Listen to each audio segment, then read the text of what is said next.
عقدۃ من لسانی یفقہوا قولی۔ میرے انتہائی واجب الاحترام بزرگوں، دوستوں اور مسلمان بھائیوں، اللہ تعالیٰ کی حمد و ثنا اور پیارے آقا جناب محمد رسول اللہ صلی اللہ علیہ وآلہ وسلم پر درود و سلام کے بعد بڑے انتہائی اختصار کے ساتھ میں چند گزارشات آپ کے سامنے رکھنا چاہتا ہوں۔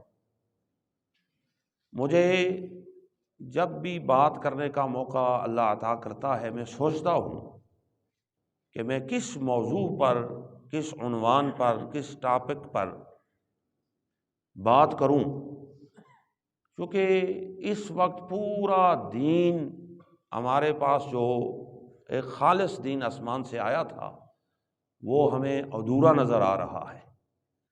ہر موضوع میں، ہر عنوان میں، ہر ٹاپک میں ہمیں بڑا نقص، بڑی کمی، بڑی تقصیر، بڑی سستی، بڑی کوتاہی نظر آتی ہے، اور انسان سوچتا ہے کہ میں اپنے سامعین کے سامنے، مسلمانوں کے سامنے، مقتدیوں کے سامنے، حالانکہ ان کا جو سٹیج تھا، ان کا جو وصف تھا، ان کی جو صفت تھی، وہ تو بڑے عجیب الفاظ میں اللہ نے اس بات کو بیان فرمایا کہ کنتم خیر امہ، تم تو ایک بہترین جماعت ہو۔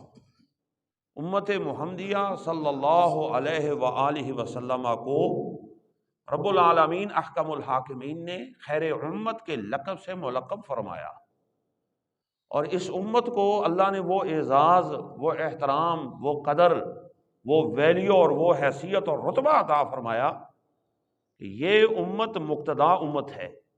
یہ مقتدی نہیں، یہ مقتدا امت ہے، یہ رہبر اور رہنما امت ہے، یہ متعلم امت نہیں ہے، یہ معلم امت ہے۔ لیکن آج بھی بڑے بڑے شہروں کے اندر، قصبوں اور دیہاتوں کے اندر، چوکوں اور چوراہوں کے اندر کبھی طہارت کے مسائل، کبھی وضو کے مسائل، کبھی استنجے کے مسائل، کبھی مسواک کے مسائل، اور کبھی غسل جنابت کے مسائل یہ سمجھائے جا رہے ہیں کہ قیام اس طرح ہوتا ہے، رکوع اس طرح ہوتا ہے، صفیں اس طرح باندھی جاتی ہیں۔ بھائیو، اس امت کا تو بہت آگے کا کام تھا۔ یہ تو ایک قائد امت تھی، کمانڈر امت تھی۔ یہ تو کسی سے متاثر ہونے والی، کسی کی ترجمانی کرنے والی امت نہیں تھی، بلکہ یہ وہ امت تھی کہ ساری کائنات کی اس کی ترجمانی کرتی اور اس سے متاثر ہوتی، اور اس کا رنگ، اس کا اثر وہ ساری امتیں لیتی۔ اگر آپ نبی کریم صلی اللہ علیہ وسلم کے زمانے اقدس پر ذرا توجہ فرمائیں اور اس زمانے کو آپ پڑھیں، کتابوں کے اندر وہ رسول اللہ کی پوری سیرت محفوظ ہے، صحابہ کی، تابعین کی، تبع تابعین کی، ائمہ کی، فقہاء کی، محدثین کی، ہمارے اسلاف کی، تو انسان ششدر رہ جاتا ہے کہ وہ ایک ایک فرد، اس کا مقام، اس کا رتبہ، اس کا رعب اور اس کا دبدبہ پوری دنیا میں ان کا جو ڈنکا بجتا تھا، اور احترام اللہ نے پوری دنیا میں، اللہ تعالیٰ نے لوگوں کے قلوب اور اذہان کے اندر بٹھا دیا تھا۔ آج کیا وجہ ہے کہ وہی کلمہ پڑھنے والے لوگ ہیں، وہی نمازیں پڑھنے والے لوگ ہیں، وہی دین محمد صلی اللہ علیہ وسلم کا نام لینے والے لوگ موجود ہیں، لیکن وہ مقام، وہ رتبہ، وہ حیثیت ہے؟ بھائیو، ذرا ٹھنڈے دل سے سوچے تو صحیح۔ آئیے میں اصل بات کی طرف آتا ہوں۔ اللہ تعالیٰ نے قرآن مجید کے اندر ارشاد فرمایا، یا ایھا الذین آمنوا اتقوا اللہ، اے ایمان والو اللہ سے ڈر جاؤ، حق تقاتہ، جیسا کہ ڈرنے کا حق ہے، ولا تموتن الا وانتم مسلمون، اور نہ مرو تم مگر اس حال میں کہ تم مسلمان ہو۔ بس آخری لفظ پر تھوڑی سی میں گفتگو کروں گا۔ اللہ سے دعا ہے کہ اللہ تعالی ہمیں قرآن سمجھنے اور اس پر عمل پیرا ہونے کی توفیق عطا فرمائے۔ حضرات، میرے مسلمان بھائیوں، قرآن مجید نے یہ قید لگائی ہے، اور وہ قید ان الفاظ سے لگائی، فرمایا وَلَا تَمُوتُنَّ إِلَّا وَأَنْتُمْ مُسْلِمُونَ۔ جب بھی کوئی آدمی دنیا سے جائے، دنیا سے رخصت ہو، اس کا روح اس کے جسم سے جستے عنصری سے پرواز کر جائے تو اس وقت اس کی جو حالت ہے وہ حالت اسلام ہونی چاہیے۔ کسی اور حالت پر اگر وہ مرے گا تو انتہائی خسارہ ہوگا، گھاٹا ہوگا، نقصان ہوگا، اور وہ مابعد کی جو ابدی اور ہمیشہ کی زندگی ہے اس کی وہ برباد ہو جائے گی، وہاں ناکام اور نامراد ہو جائے گا اور اللہ کی سخت سزاؤں کا مستحق بن جائے گا۔ لہذا قرآن مجید نے یہ قید لگائی، باؤنڈ کیا، پابند کیا کہ وَلَا تَمُوتُنَّ إِلَّا وَأَنْتُمْ۔ لیکن یہ آیت کا ٹکڑا صرف قرآن مجید کے اندر موجود ہے بطور عبارت، یہ بیان کرنے والے کی زندگی کے اندر بھی اگر دیکھا جائے تو وہ اسلام نہیں ہے، اور سامعین کی زندگیوں کے اندر بھی اگر اسلام نہ ہو تو بھائیو ایک محض طوطے کی طرح رٹا لگانا ہے، یاد کرنا ہے، بیان کرنے والے نے بیان کرنا ہے، سننے والوں نے اس انداز کو دیکھنا ہے کہ کس انداز سے کوئی خطیب بات بیان کر رہا ہے۔ ان الفاظ کا وزن، قرآن مجید کی آیات بینات کا وزن اور مقام دل و دماغ کے اندر بٹھانے کی آج کوشش نہیں کی جا رہی ہے۔ حضرات میرے مسلمان بھائیوں، ذرا میں اس نقطے کو، اس عقدہ کو حل کرنا چاہتا ہوں کہ مسلمان کون ہوتا ہے، مسلم کسے کہتے ہیں۔ اللہ جو قید لگا رہا ہے کہ تمہاری موت صرف حالت اسلام میں ہونی چاہیے، جو انسان حالت اسلام میں فوت ہوگا اس سے اللہ راضی ہوگا، وہ جب مرے گا تو اسی وقت اس کے سامنے اس کو جنت دکھا دی جائے گی۔ حدیث پاک کے الفاظ ہیں، میرے اور آپ کے آقا جناب محمد الرسول اللہ صلی اللہ علیہ وسلم نے ارشاد فرمایا کہ جب لوگ میت کو اپنے کندھوں پر اٹھا کر قبرستان کی طرف لے کر جا رہے ہوں گے، اس وقت ایک میت وہ ہوگی قالت قدمونی قدمونی قدمونی، جس کی زبان سے یہ الفاظ نکلیں گے، مجھے جلدی جلدی جلدی جلدی قبرستان کے حوالے کرو، قبر کے حوالے کرو۔ اور ایک میت وہ ہوگی جو یہ کہے گی یا ویلہا این تذہبون بہا، او میرے رشتہ دارو ہلاک ہو جاؤ، برباد ہو جاؤ، مجھے کہاں لے کر جا رہے ہو، مجھے یہاں ہی چھوڑ دو۔ صحابہ کرام رضوان اللہ علیہ اجمعین نے پیارے آقا جناب محمد الرسول اللہ صلی اللہ علیہ وآلہ وسلم سے سوال کیا، یا رسول اللہ وہ کیسے یہ بات کہیں گے، انہیں کیا پتا ہوگا؟ رسول اللہ نے اس کا جواب ارشاد فرمایا، جب یہ میت جو کہے گی مجھے جلدی جلدی قبرستان پہنچاؤ، حالت نزع میں جب اس کا روح جستے عنصری سے پرواز ہو رہا تھا، اس وقت اللہ نے پورے جنت کا منظر اور سین اس کے سامنے دکھا دی۔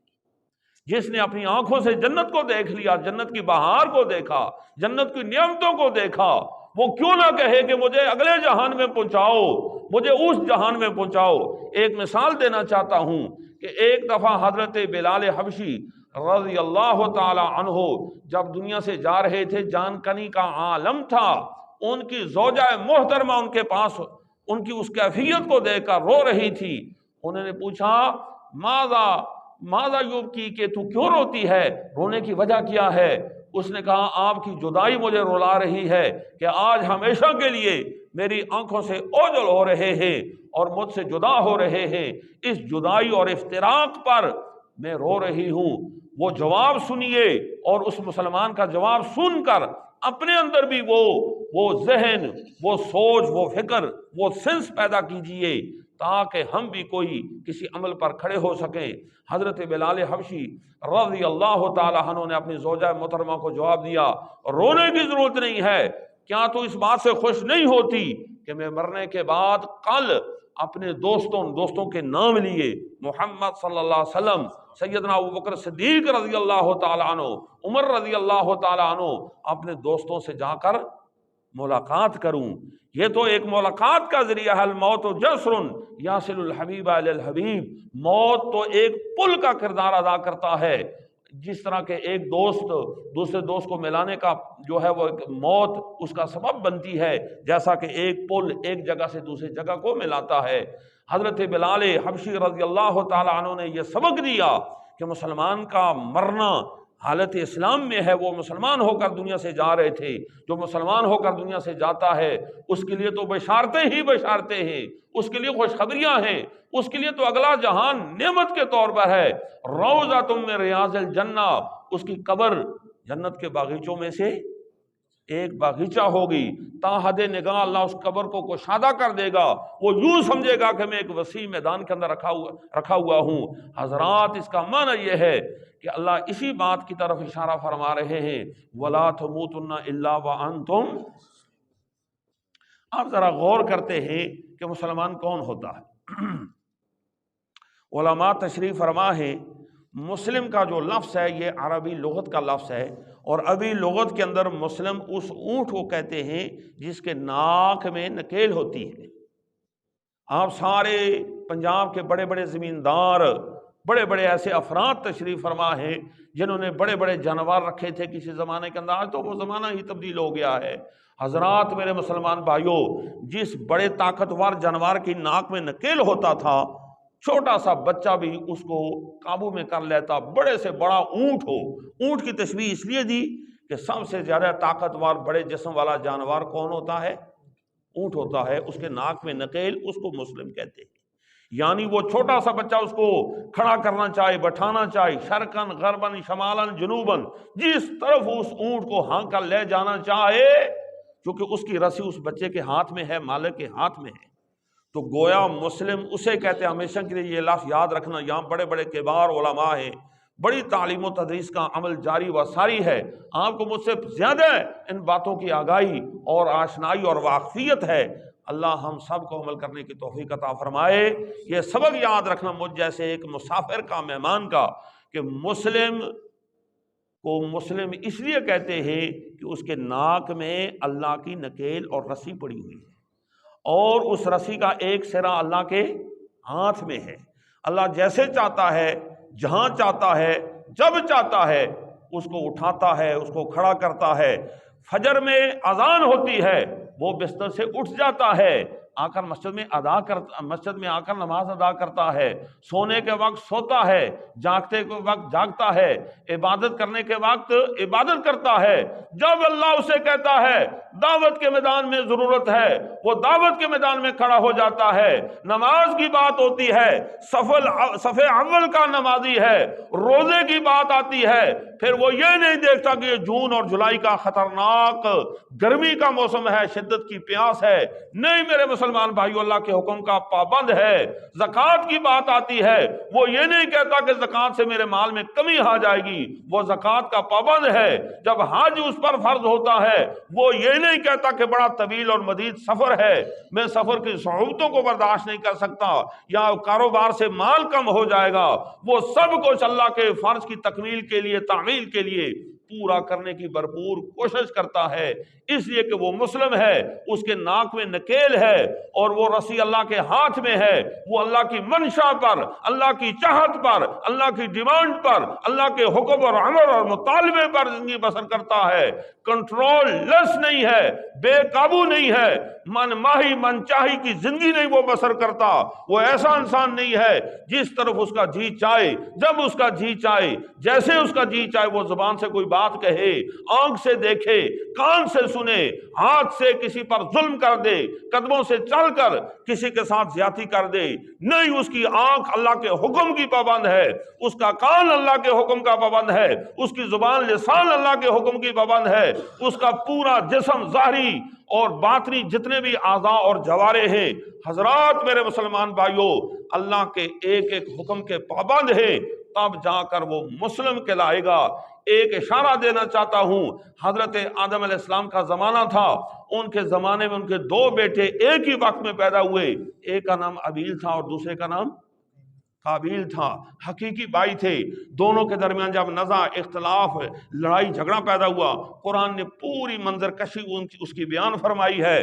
فرمایا کہ حابیل اور قابیل دونوں حقیقی بھائیوں کے درمیان جب جنگ و جدل شروع ہوا تو حابیل قابیل کو کہنے لگا، یاد رکھنا کہ جس باپ کا تو بیٹا ہے اسی کا میں بھی بیٹا ہوں، جس دن تو پیدا ہوا اسی دن میں پیدا ہوا ہوں، تو بھی جوان ہے میں بھی جوان ہوں، تو بھی بہادر ہے میں بھی بہادر ہوں، فرق صرف اتنا ہے کہ تو میرے اوپر ہاتھ اٹھائے گا، نہیں یہ نہ سمجھنا کہ میں کوئی کمزور انسان ہوں، میرا کوئی خاندان بڑا کمزور ہے، یا میں جوانی میں کمزور ہوں، میں بھی تو اسی باپ کا بیٹا ہوں، تو میرے اوپر ہاتھ اٹھائے گا، میں تیرے اوپر ہاتھ نہیں اٹھاؤں گا، وجہ کیا ہے؟ انی اخاف اللہ رب العالمین، مجھے بریک لگی ہوئی ہے، مجھے رب العالمین کا خوف ہے۔ مسلمان وہ ہوتا ہے اللہ کی قسم جس کی زبان پر بریک ہو، جس کے کان پر بریک ہو، جس کی آنکھوں پر بریک ہو، ہاتھ پاؤں پر بریک ہو۔ بلکہ پیارے آقا محمد رسول اللہ نے شارٹ کٹ الفاظ میں مسلم کی تعریف بیان فرما دی، فرما المسلم من سلم المسلمون من لسانہ و یدہ، در حقیقت مسلمان وہ ہے جس کے ہاتھ اور زبان سے دوسرے مسلمان محفوظ ہے، جس کی زبان بے قابو ہو کر چلتی ہے، جس کے ہاتھ بے قابو ہو کر چلتے ہیں، اس کا پورا جسم، اس کا مال، اس کی دولت بے قابو ہو کر چلتی ہے، اس کا گھر کا سارا ماحول بے قابو ہو کر چلتا ہے، اس کے ملک کی تعلیم اور اس کا نصاب اس شریعت سے کانٹراسٹ کرتا ہے، ٹکراؤ کرتا ہے، اپنے قابو میں رہ کر اللہ سے بے قابو ہو کر وہ ساری تعلیم پڑھائی جا رہی ہے، وہ ساری تعلیم باطل تعلیم ہے، وہ مسلم تعلیم نہیں ہے، وہ نصاب سارا باطل ہے، مسلم نصاب نہیں ہے، وہ نظام، وہ گھر کا ماحول سارا باطل ماحول ہے، مسلم نظام نہیں ہے۔ حضرات میرے مسلمان بھائیوں، اللہ کے پیغمبر جناب محمد رسول اللہ صلی اللہ علیہ وسلم کی صحابہ کی زندگیوں کو ذرا آپ دیکھیں تو صحیح۔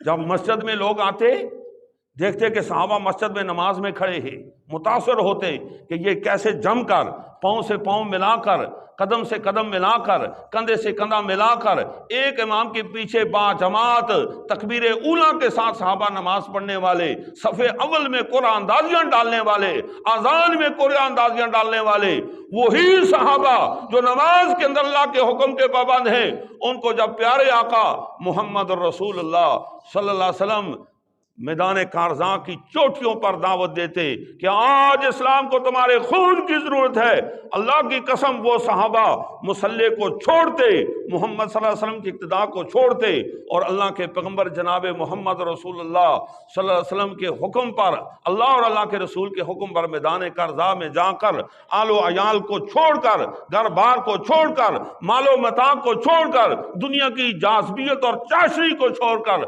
میدان کارزاں میں کفر کے مقابلے میں کھڑے ہو جاتے۔ اس زمانے میں اگر صحابہ تلوار لے کر کھڑے نہ ہوتے، آج الہ آباد قصور کے اندر وہ دین موجود نہ ہوتا۔ ان کی قربانیوں کے ماں بعد تابعین کی قربانیاں، تبع تابعین کی قربانیاں اور یہ ہمارے اسلاف کی قربانیاں چلتی رہی اور یہ دین آج تک محفوظ اور مامون ہے، اور انشاءاللہ تعالی قربانی دینے والے آج بھی دنیا کے اندر لوگ موجود ہیں جو اس نہج پر، اس نظم پر کھڑے ہیں اور قیامت تک اس نظم پر کھڑے ہو کر دین کو کھڑا رکھنے کی بھرپور کوشش کریں گے۔ مسلمان وہ ہوتا ہے جس کو اللہ کہے یہ کام کرو وہ اللہ کے کرنے کا پابند ہو، اور جس سے اللہ روک دے وہ اس بات سے رک جائے، اس کا نام مسلمان۔ یہ ادھورا دین، علامہ اقبال نے کہا تھا، دو رنگی چھوڑ دے، یا رنگ ہو جا، سراسر موم ہو جا یا سراسر سنگ ہو جا۔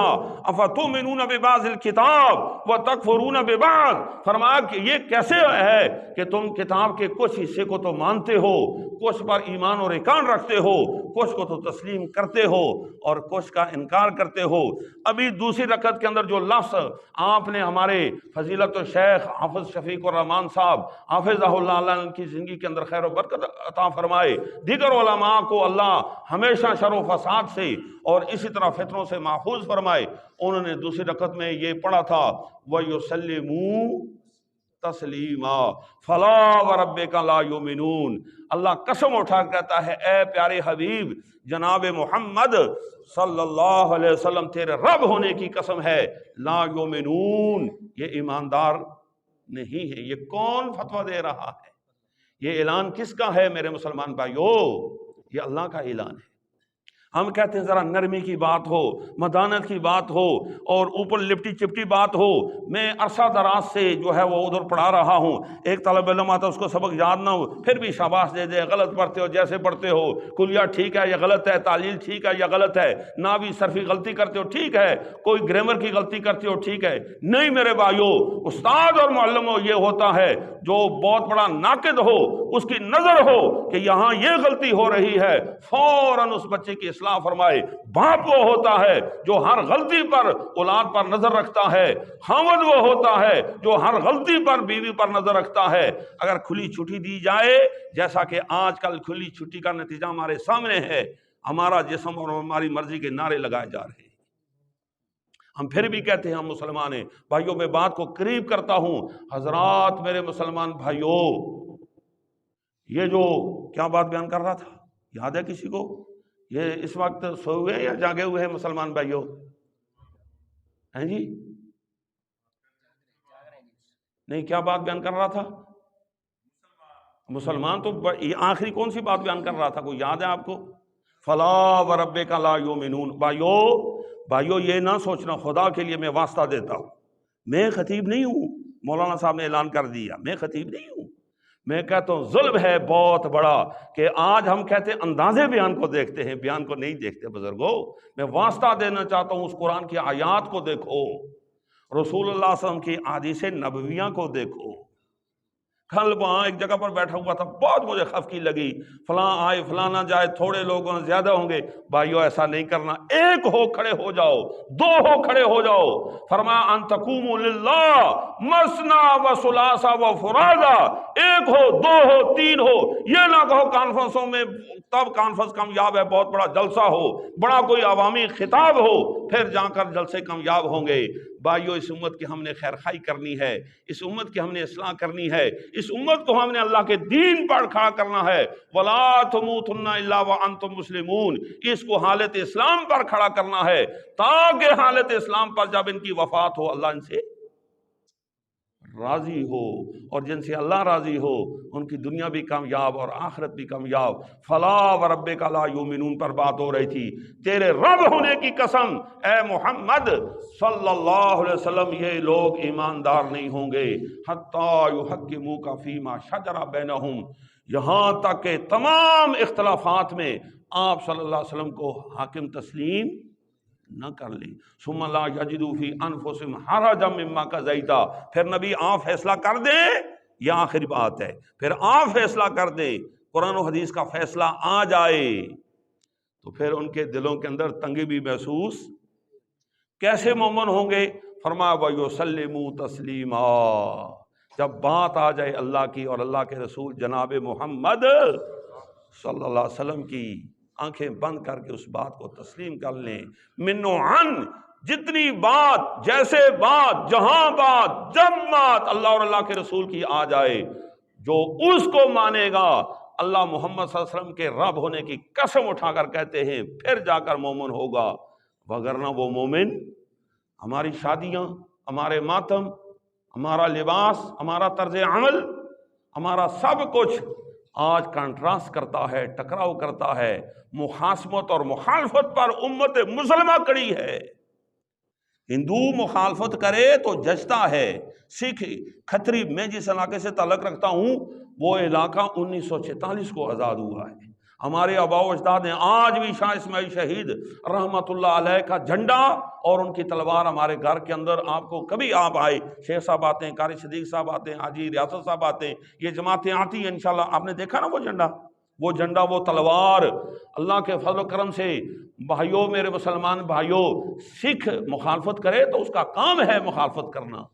آج مخالفت کر رہا ہے کون؟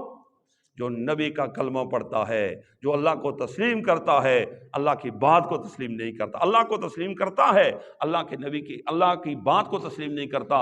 نبی کے بڑے نعرے لگائے جا رہے ہیں، جھنڈیاں لہرا دی جاتی ہیں، جب ربیع الاول کا مہینہ ہوتا ہے، میلاد پر بڑی دھوم دھام ہوتی ہے، بڑے طبلے بجائے جاتے ہیں، بڑے بڑے نوجوان چوکوں اور چراؤں میں کھڑے ہو کر ناچ گانے کرتے ہیں۔ وہ یہ نہیں سوچتے کہ جس نبی کا میں نام لے رہا ہوں، کیا اس نبی جیسا میرا چہرہ بھی ہے، کردار بھی ہے، سیرت بھی ہے، صورت بھی ہے، وضاقتہ بھی ہے، بود و باش بھی ہے، افراط و تفرید بھی ہے، کمی بیشی بھی ہے، خوشی غمی بھی ہے۔ حضرات اس چیپٹر کی طرف امت نہیں جاتی۔ میں ہاتھ جوڑ کر آپ سے فریاد کرنا چاہتا ہوں، مکمل اسلام کی طرف آ جاؤ۔ مصور کھینچ وہ نقشہ جس میں یہ صفائی ہو، ادھر فرمان مصطفیٰ ہو، ادھر گردن، اگر جنت میں جانے کا ارادہ ہو تمامی کا، اگر جنت میں جانے کا ارادہ ہو تمامی کا، گلے میں پہن لو کرتا محمد صلی اللہ علیہ وسلم کی غلامی کا۔ شیخ صاحب کا حکم تھا الامر فوق الادب۔ کل سے ہماری پوری ٹیم میرے ساتھ چل رہی ہے، قاری صدیق صاحب کی سربراہی، حاجی عبدالوہی صاحب، حاجی ریاست صاحب۔ شیخ صاحب سے رات کو بھی ملاقات ہوئی، انہوں نے مجھے جمعے پر بھی دعوت دی تھی لیکن میں یہاں نہ پہنچ سکا۔ میں کوئی خطیب نہیں ہوں، میں ایک مدرس قسم کا معلم اور ٹیچر ہوں۔ اسی انداز میں ہمیشہ بات کرتا ہوں اپنے تلامذہ سے، کالجوں اور یونیورسٹیوں میں الحمدللہ دعوت کے میدان میں ہم جاتے ہیں، بڑی بڑی تربیتی نشستیں ہوتی ہیں، اس طرح ہی ہم گفتگو کرتے ہیں۔ کسی بھائی کو اگر دوران گفتگو کوئی بات پسند نہیں آئی تو اللہ کے لیے مجھے معاف کرنا، جو کڑوی بات میں نے کی ہے وہ صرف کلی اور قاعدے کے تحت کی ہے، اس کو قبول کرنا۔